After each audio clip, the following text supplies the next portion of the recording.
No, it feels kind of like I'm a rock star. You know, you walk in there, everybody wants to talk to you. Every 20 minutes, another journalist is coming to interview you or get people coming up to me to get my book signed. It feels great. It's.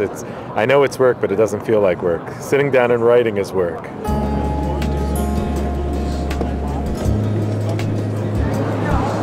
My mother warned me not to marry Haley. She also told me when I was 5 years old that I would contract an incurable venereal disease from the toilet seats in public bathrooms, and that the exhaust from passing buses would turn my lungs black if I didn't hold my breath.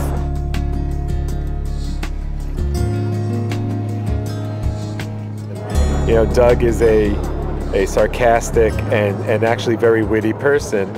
And in all of my books, I try to introduce a line of humor throughout the whole story, because otherwise I find that it just gets very bogged down with people feeling sorry for themselves. But when along the way you're meeting funny people and you're hearing funny conversations or humorous dialogue, it makes it a much more pleasurable read.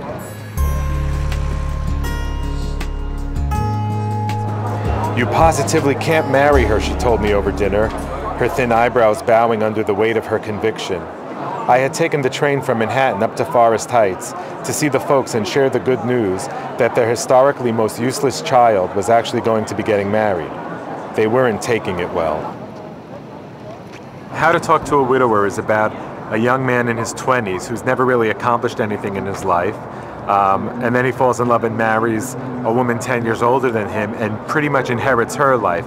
He moves to her house. She has a son from her first marriage, so now he has a stepson. He moves into her community, etc. And then she dies in a plane crash. And so you have this man who's never really done anything for himself, now grieving for his dead wife and living in the shell of what used to be her life. In the novel, what eventually lets Doug step out of his grief and start living again is that he realizes that there's this 16-year-old boy, Russ, his dead wife's son, who needs his help. I mean, my favorite character in the book is Claire, Doug's twin sister, because she's very loud and she's very forceful, and she discovers that she's pregnant and decides she can't be married anymore.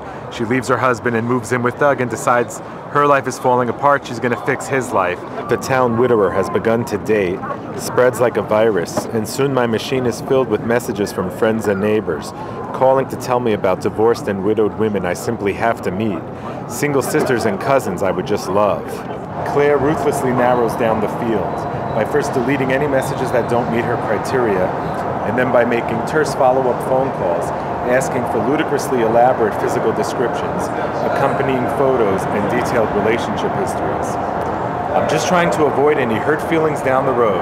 Now you've got my email address. We'll talk after I see pictures.